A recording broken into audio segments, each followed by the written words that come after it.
Salamu alaikum alhajin Allah. Amin wa alaikum salam.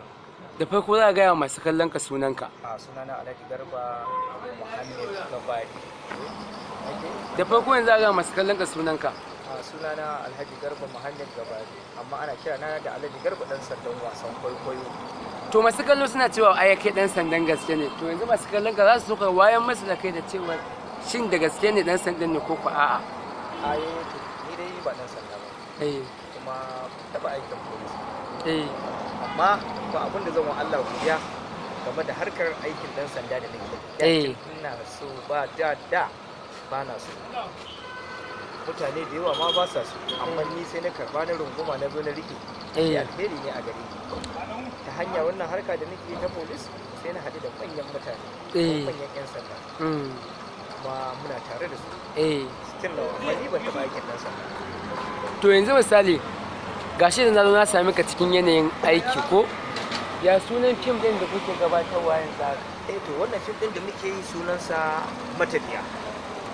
Matafiya kenan sunan fim din kenan. Sunansa Matafiya.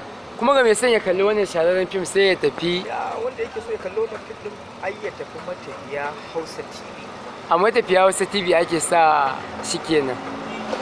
To yanzu akalla ba ka sababa ba za ka kai shekara nawa kana gabatar da wannan aiki na dan sanda a cikin fim?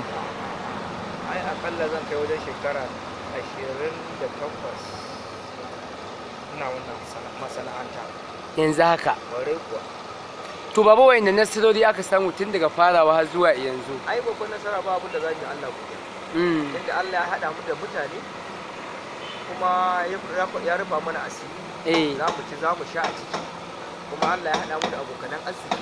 Kaga ba abin da za mu yi Allah sai shi ne babban godiyar da za mu yi ubangiji. Yanzu misali wanne jarumi ne ko kuma wace jaruma ce take burge ka a wannan masana'anta ta Kano?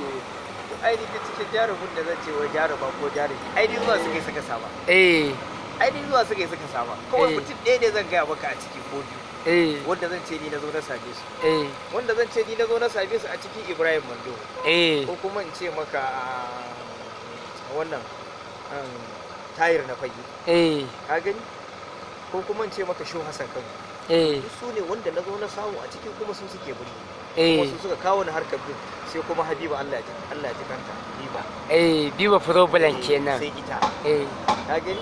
To kaga kuwa duk wanda zai zo mu aka samu a ciki tunda ni kaina abin da zan ce ina jin Ali bai fi shekara 2 da shigowa ba. Ali Nuhu kenan. Ni ma kaina na to. Ka gani ba zan ce wai ya dan riga ni da kaɗan. Ina jin bai fi shekara 2 ko 1. Ka ce an dade ana bagwarmaya a wannan masana'anta ta Kano. To ake cewa a gansu ko wata jaruma ko wata jarumi to daga baya to ko ya samu a ciki.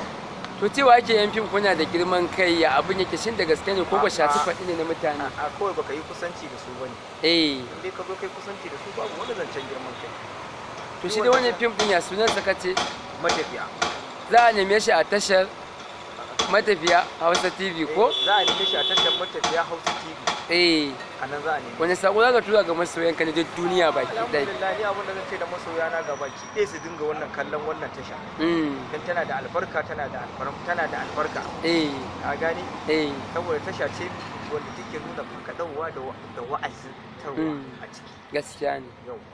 To mun gode sosai yanzu masu kallon naka za su zo ka ƙara gaya musu sunanka. Alhamdulillah duk wanda ya zo sunana dai abin da zan sake faɗa shine dai Alhaji Garba Muhammad Gabari. To amma ina da tambaya ma ni karan kaina ni dan jarida da nake interview ina da tambaya.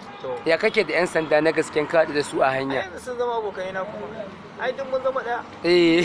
Ai da an riga an zama ɗaya an zama abokai juna. Sai an haɗa a gaisa kawai ranka dai moni shi. Yawwa.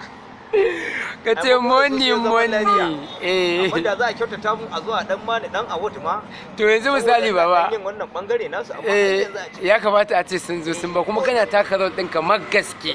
Dan girmama dai ya kamata a yi. Mata yi hukumar 'yan sanda su tana da ni su dan wayoyi. A zuwa dan mun ko dan wata takarda ce dai a bada ta girmama.